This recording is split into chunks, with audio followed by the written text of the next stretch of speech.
जय यीशु मसीह की सभी विश्वासी गणों को नमस्कार। आज हम यहाँ पे हमारे ओशन्ना पर्व के उपलक्ष्य में हम छोटी सी चिंतन मनन कर रहे हैं। इस संबंध में हम एक वीडियो डाल रहे हैं। तो साथियों, ये ओशन्ना जो क्रिश्चियन समाज के लिए एक बहुत बड़ा पर्व के रूप में मनाया जाता है, क्योंकि इसे यीशु मसीह का विजय यात्रा कहा जाता है, जो प्रथम विजय यात्रा है इनका है। अब द्वितीय विजय यात्रा बाद में होगा, लेकिन ये प्रथम विजय यात्रा है। इस विजय यात्रा में के बारे में संपूर्ण विवरण हमें मत्ती के सुसमाचार 21वें अध्याय 1 से लेकर 16 तक, और मरकुस के 11वें अध्याय और लूका के 19वें अध्याय के 28 से लेकर आगे है, और यूहन्ना के 12वें अध्याय में 12 से लेकर आगे हमें पढ़ने पर हमें यह स्पष्ट रूप से हमें ज्ञात होता है कि यूसन्ना पर्व के, जो कि हमारे ईस्टर पर्व से हमारे गुड फ्राइडे और ईस्टर पर्व से जो है एक संडे पहले ये आता है। अक्सर हमारे चर्चों में सभी पूरे ऑल ओवर वर्ल्ड में ये मनाया जाता है। इसे पाम के संडे भी कहा जाता है। पाम यानी जो पाम का पेड़ होता है, उसका जो पत्ती है उसको लहरा कर जो है उनका स्वागत किए थे, इसलिए उसे पाम संडे भी कहा जाता है। इस पाम संडे में ये जो ओशन्ना पर्व के रूप में जो प्रभु यीशु मसीह ने अपने जो साथियों के साथ में वो जो है वो यरूशलेम में प्रवेश करते हैं, उनका जो है हम देखते हैं 21वें पद में वो लिखा हुआ है कि इस प्रकार लिखा है कि यरूशलेम के निकट पहुँचे और जैतून पहाड़ के बेतफगे के पास आए गए, और यीशु ने 2 चेलों को यह कहकर भेजा कि सामने के गांव में जाइए और पहुंचकर वहाँ पे एक गदही बंधी हुई है, उसके साथ तुम्हें एक बच्चा भी मिलेगा, जिसे खोल कर मेरे पास ले आना है। और यदि तुमसे कोई पूछे तो कहना कि प्रभु को इसका प्रयोजन है, और तुरंत उन्हें भेज देगा। इसलिए यह इसलिए हुआ कि जो वचन भविष्यवक्ता में के आपको मालूम है, ये संपूर्ण क्रिया जो है जकरिया के भविष्यवक्ता में इसका उल्लेख है। जकरिया के अध्याय 9 अध्याय में 9वां वचन में हमें स्पष्ट रूप से इसका उल्लेख दिखता है। तो ये हमें ये चीज़ हमको मालूम है। ये ओशन्ना यानी क्या होता है? ओशन्ना मतलब यानी कि हमें बचाइए, ये बोलता है। प्रशंसा और स्तुति जो परमेश्वर की जो करते हैं, उसमें हम अपने आप को बचाते और हमें कृपा देने के लिए हम लोग उस चीज़ को करते हैं। आज हम उस पर्व को उस रूप में मनाते हैं कि हम अपने ओशन्ना पर्व के नाते हम जो है अपनी प्रशंसा और स्तुति को हम वहाँ पर प्रस्तुत करते हैं। तो ये जो है इस समय जब प्रभु यीशु मसीह जब अपने उन जैसे उनके शिष्यों को कहा गया, वहाँ गया और उन्होंने गधे को और उसके बच्चे को लेकर आया। तो उस बच्चे के ऊपर कभी कोई नहीं चढ़ा था। उस बच्चे के ऊपर में प्रभु यीशु मसीह चढ़कर यरूशलेम में शहर में प्रवेश करते हैं। जब वो प्रवेश करते हैं तो बुजुर्ग हैं, शास्त्री लोग हैं, पुजारी लोग हैं, तमाम लोग उनकी अगुवाई करते हैं, और उस अगुवाई में बहुत भारी मात्रा में भीड़ रहता है। उस अगुवाई में हम देखते हैं कि उनको जो है नीचे में ये पाम के पत्ते जो है, खजूर के पत्ते जो है उसको डाल देते हैं और अपने कपड़े बिछा देते हैं, और इस तरह से उनका स्वागत करते हैं। और वो किस में रहें? वो सिर्फ गधे के बच्चे पे ऊपर बैठ के। तो यहाँ ये जो कोई राजा प्रवेश करता है कोई भी जगह में युद्ध में जाकर, तो वो घोड़े पर आता है। और यहाँ पे आपको देखने को मिलेगा कि वो जो है हमारे प्रभु यीशु मसीह जो है वो गधे के बच्चे के ऊपर आता है। यही चीज़ जकरिया की भविष्यवाणी हुई थी। उस समय आपको देखने को मिलेगा कि जो है 9वें अध्याय 9 में यही चीज़ आपको जो है जकरिया के पुस्तक निकाल के पढ़ेंगे तो उसमें भी आपको ये चीज़ को उल्लेखित है। तो उसमें भी आपको हम देखते हैं, उसमें जकरिया का पुस्तक 9वां अध्याय का 9वां वाक्य, ये सियोन बहुत ही मगन हो, ये यरूशलेम जय जयकार, क्योंकि तेरा राजा तेरे पास आएगा और धर्मी और उद्धार पाया हुआ है, और वह दीन है और गधे पर वरन गदही के बच्चे पर चढ़े हुए आएगा। ये कई वर्षों पहले यीशु मसीह के जन्म के पहले यह चीज़ों का चित्रण हमें देखने को मिलता है। तो इस तरह से जो है हमको ये चीज़ पता चलता है कि यीशु मसीह जो है यरूशलेम में प्रवेश करते हैं और विजय जुलूस के साथ उन्होंने वो विजय जुलूस के साथ में वो आज वो वहाँ उपस्थित होते हैं। तो इससे जो यीशु मसीह से नाराज़ लोग जो थे, जो प्रतिद्वंदिता रखते थे, उनको पसंद नहीं आया।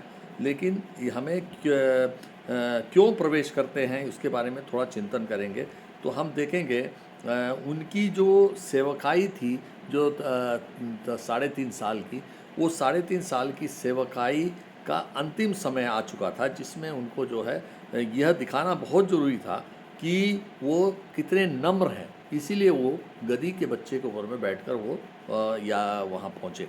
तो नम्रता की निशानी के रूप में वो गधी के बच्चे के ऊपर में बैठते हैं और उन्होंने सेवकाई के अंतिम समय में उन्हें जकरिया के जो भविष्यवाणी को पूरा करते हुए वो जो है वहाँ पे आते हैं। और वो जब आते हैं तो वहाँ पे सब उसको ज़ोर ज़ोर से वहाँ के जनता जो है पुकार के बोलती है, दाऊद के संतान को होशन्ना, धन्य है वह जो प्रभु के नाम से आता है, आकाश में होशन्ना। होशन्ना होशन्ना के नाम से दाऊद के वंशावली के पुत्र को उन्होंने होशन्ना के नाम से उनको बार बार बोलता है, हमें बचाओ, हाँ हमें कृपा दो, कृपा करो। यह कृपा और वंदना ये स्तुति और वंदना के साथ में परमेश्वर के महिमा को प्रदर्शित करते हुए किया गया है। तो इस तरह से हमें ये देखने को मिलता है कि वो यरूशलेम में जो है वो जाते हैं और वहाँ पे तो हम देखते हैं उनकी जो लोगों में जो मसीह के प्रति जो विश्वास जो खो जाती है, उसे बनाए रखने के लिए उनको वहाँ पे गधी के ऊपर में जाना जरूरी था। और लोगों का जो प्रार्थना और आराधना से जो वंचित ना हो पाए, उसको भी वहाँ प्रदर्शित करने के लिए इस प्रभु यीशु मसीह को वहाँ पे उनको जाना जरूरी था। और साथ ही साथ हम देखते हैं अगर वहाँ पे वो नहीं जाते तो यरूशलेम में नहीं जाते तो शायद उनका स्वागत इस रूप में नहीं होता, एक राजा के रूप में जैसे होना चाहिए वैसा नहीं होता, और उनको शायद आदमी भूल भी जाते। तो इसलिए अंतिम समय में उन्होंने एक राजकीय रूप में वो एक नम्रता की निशानी के रूप में परमेश्वर की नम्रता और विनम्रता और अपने आप को प्रेम की निशानी के रूप में वो एक वहाँ प्रवेश करते हैं, ना कि एक योद्धा के रूप में, ना कि एक युद्ध लड़कर आने वाले एक राजा के रूप में उन्होंने अपने आप को नहीं प्रदर्शित किया है। यहाँ पे हमको गदी पर ही क्यों चढ़कर आया इसके बारे में हम ये पता लगाते हैं तो हमको विश्लेषण से ये पता चलता है कि वो एक नम्रता की और शांत प्रिय स्वभाव होने का एक प्रतीक के रूप में वह दर्शाता है। गधे को कभी भी युद्ध में प्रयोग नहीं करते हैं, जैसे कि घोड़े को करते हैं। घोड़े का स्वभाव क्या है? युद्ध में प्रयोग करना, शूरवीरता के लिए, और वो एक प्रचंड और प्रपंच बनाने के लिए, ये अपने आप को दिखाने के लिए होता है। तो वहाँ पे सैन्य शक्ति की प्रयोग होता है। यहाँ वो सैन्य शक्ति नहीं, यहाँ तो जो साधारण व्यक्ति है वो ही उनके सेवक के रूप में वो उनको होशन्ना के नाम से प्रभु परमेश्वर का बेटा जो है पहुँच रहा है तो उसको उस रूप में दिखाता है। तो यहाँ पे हम देखते हैं प्रेम और सेवा को प्रदर्शित करने का एक माध्यम था। गधा जो होता है एक शांति का प्रतीक है और नम्रता का प्रतीक है, और साथ ही साथ वो बोझ ढोने का काम करता है। तो प्रभु यीशु मसीह को उस रूप में दिखाया कि एक शांति का प्रतीक है और वो एक नम्रता के प्रतीक है परमेश्वर के रूप में, और साथ ही साथ वो हम लोगों के पाप का बोझ ढोने वाला व्यक्ति है। तो ये प्रतीक हमको विनम्रता के रूप से हमको देखने को मिलता है। वो विनम्रता और शांति का शासक के रूप में हमारे ऊपर में है। घोड़ा जब होता है तो वो युद्ध के लिए आता है, तो इसलिए वहाँ अब यहाँ पे हमें आगे ये देखने मिलता है कि वो चेलों ने किस टाइप से आज्ञाकारिता की। उन्होंने देखा गधी को ले आने के लिए उनको कहा, पास के गांव में जाके वो बड़ी आज्ञाकारिता विश्वास के साथ वो गए और उनको लेके आए। जैसे आजकल हम लोग देखते हैं कलीसिया के अंदर में हम अगर कोई बात बोलते हैं तो कोई उसको करने को तैयार नहीं होता है। तो इसलिए वहाँ पे उन्होंने चेलों ने बगैर किसी से कुछ पूछे वो बिल्कुल चुपचाप जाकर पूरी तरह से उन्होंने उनको वो उस जानवर को लेके आते हैं। यहाँ पे जबकि यीशु के पास पूरा सामर्थ्य और अधिकार है, वो अधिकार से भी बोल सकते हैं, लेकिन नहीं, उन्होंने जो किया बहुत ही विनम्रता के साथ में उन्हें उसको लेके आने को कहा, जो कि उनके चेलों ने पूरी आज्ञाकारिता और ईमानदारी के साथ लेके आया है। और यहाँ पे चेलों की एक अपने गुरु के प्रति एक जो समर्पण की भावना है, उसको हमको वहाँ पे प्रदर्शित होता है।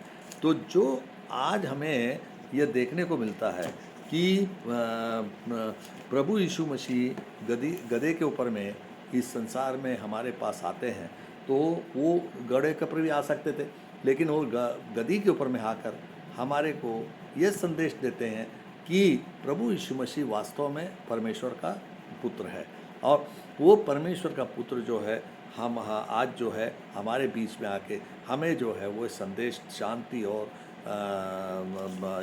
जो आपका नम्रता का उन्होंने एक संदेश दिया, उससे हमें ये साबित होता है कि प्रभु यीशु मसीह का परमेश्वर की महिमा और शांति की घोषणा करने के लिए वो आए थे।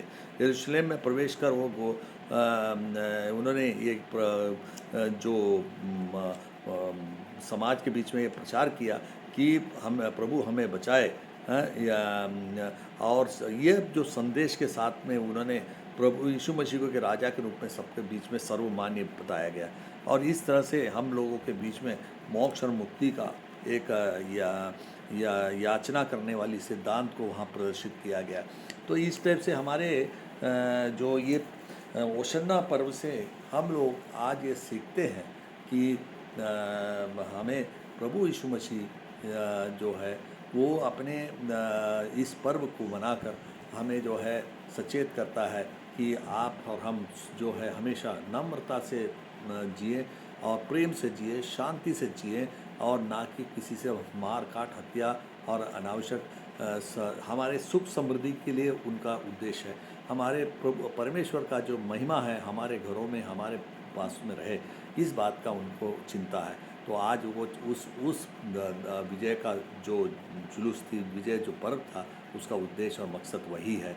इसलिए हम प्रार्थना करते हैं प्रभु पिता परमेश्वर, आप तूने प्रभु यीशु मसीह को बेचकर जो जिस ढंग से विजय जुलूस तूने यहाँ साबित किया, ये आने वाले समय में जब द्वितीय आगमन जब होगा, उस समय वो राजा किस रूप में आएगा, इसका एक नमूना आप तूने प्रदर्शित किया। निश्चित रूप से हम उस आगमन का भी इंतजार कर रहे हैं। तूने हम लोगों को ये महसूस कराया कि हमें पूर्ण आज्ञाकारिता के साथ परमेश्वर के साथ में रहना है, हमें अपने शुद्धता के साथ में रहना है। ये पवित्र समय, ये जो हमारा उपवास का समय इस रूप में रहे, ताकि जो है हम अपने वचनों में और कर्तव्यों में तूने जो मार्गदर्शन हमको दिखा के गया, उसके अनुरूप हम चल सके।